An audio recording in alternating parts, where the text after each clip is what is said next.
ഈ പിടിച്ചു കുലുക്കിയവരുടെയും പിടിച്ചു നിർത്തിയവരുടെയും പിടിച്ചോണ്ട് ഓടിയവരുടെയും പിടിക്കാനായി ഓടി നടന്നവരുടെയും പിടിച്ചിട്ടും മതിയാവാത്തവരുടെയും എല്ലായിടത്തും എപ്പോഴും പിടിച്ചവരുടെയും എല്ലാവരുടെയും അന്ത്യം വളരെ വളരെ നിസ്സാരമാണ്, വളരെ സിമ്പിളാണ്, വളരെ ലളിതമാണ്. ആ സന്ദർഭങ്ങളിൽ പിന്നെ ഒരുപാട് പറയാനൊന്നും ഉണ്ടാവില്ല.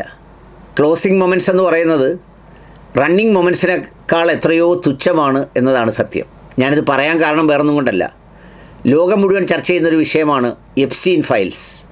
എപ്സ്റ്റീൻ എന്ന് പറയുന്ന ഒരാളിൻ്റെ വളരെ ദുരൂഹമായ ഒരു ദ്വീപിലെ ഒരു നിശാകേന്ദ്രമെന്നോ ഒക്കെ പറയാവുന്ന ഒരു സംഗതിയാണ് ആ ഇടം. ലോകത്തിലെ വളരെ പ്രശസ്തരും പ്രമുഖരുമായ ആളുകൾ അവിടെ എത്തി പ്രായപൂർത്തിയാകാത്ത ബ്രസീലിയൻ, ആഫ്രിക്കൻ രാജ്യങ്ങളിലെയൊക്കെ കുഞ്ഞുങ്ങളെ ദുരുപയോഗം ചെയ്ത കഥകളാണ് ഫയലുകളായി പുറത്തു വന്നിട്ടുള്ളത്. അത് മുഴുവൻ ഇസ്രയേലിലെ സയനിസ്റ്റുകളുടെ ഒരു ഗൂഢപദ്ധതിയായിരുന്നുവെന്നും അതിലൂടെ ലോകത്തിൻ്റെ നിയന്ത്രണം പിടിക്കാൻ നടത്തിയ ഒരു അഭ്യാസമായിരുന്നുവെന്നും അതുകൊണ്ട് എല്ലാ സ്വാധീനവും ശക്തിയുമുള്ളവരെ അവിടെ എത്തിച്ചിരുന്നു എന്നുള്ളതാണ് പിൽക്കാലത്ത് കേട്ട കഥ. കഴിഞ്ഞ ദിവസവും പ്രതിപക്ഷ നേതാവ് രാഹുൽ ഗാന്ധി പ്രസംഗത്തിനിടയിൽ എപ്സ്റ്റീൻ്റെ ഫയലിൽ കുടുങ്ങിക്കിടക്കുന്ന പ്രധാനമന്ത്രി എന്ന് നമ്മുടെ പ്രധാനമന്ത്രിയെ അദ്ദേഹം ആരോപണമായി ഉന്നയിച്ചിരുന്നു, ആക്ഷേപമായി ഉന്നയിച്ചിരുന്നു. ഇടയ്ക്കിടെ യുദ്ധമൊക്കെ കാണുമ്പോഴും ട്രംപിൻ്റെ എപ്സ്റ്റീനാണ് ഇതിന് കാരണം എന്ന തരത്തിലുള്ള പരാമർശങ്ങളും ഉണ്ടാകാറുണ്ട്. ഞാൻ ആ വിവാദ വിഷയത്തിലേക്ക് കടക്കാനല്ല ഉദ്ദേശിക്കുന്നത്.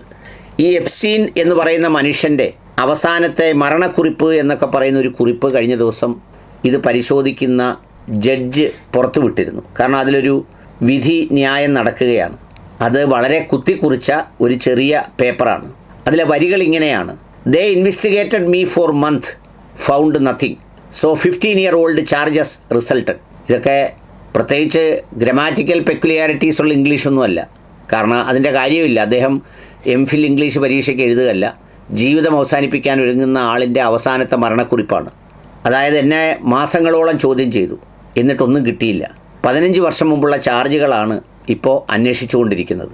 It's a treat to be able to choose one's time to say good bye. യഥാർത്ഥത്തിൽ ഇതൊരു അത്താഴ വിരുന്നാണ്, അല്ലെങ്കിൽ ഒരു അന്ത്യമായ, നമ്മൾ ട്രീറ്റ് എന്നൊക്കെ പറയത്തില്ലേ, ഒരു ചെലവ് നൽകലാണ്. എന്തിന്? ഒരാൾ സ്വയം ഗുഡ് ബൈ പറയാനുള്ള ഒരു സംഗതി. Watch and want me to do, burst out crying, no fun, no worth it.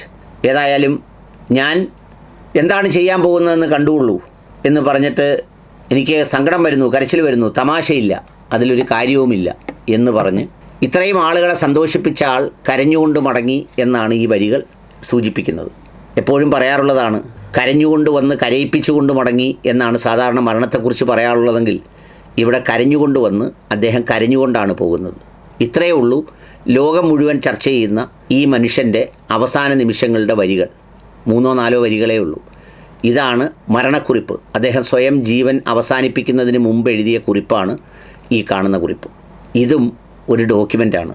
നമ്മൾ എപ്സ്റ്റീൻ ഫയൽ ലീക്കായി എന്ന് പറയുമ്പോൾ വളരെ ആവേശപൂർവ്വം അതിൽ കയറി ചുഴഞ്ഞു നോക്കും എന്തെങ്കിലും കിട്ടാനുള്ളതുണ്ടോയെന്ന്. യഥാർത്ഥത്തിൽ അങ്ങനെ കിട്ടാനുള്ളതിനേക്കാൾ വിലപ്പെട്ടതാണ് ഈ മനുഷ്യൻ്റെ അവസാനത്തെ ഈ കുറിപ്പ്. ഇത്ര മാത്രമേ ഉള്ളൂ സംഭവബഹുലമായ ഒരു സംഗതിയുടെ അന്ത്യമെന്ന തിരിച്ചറിവ്.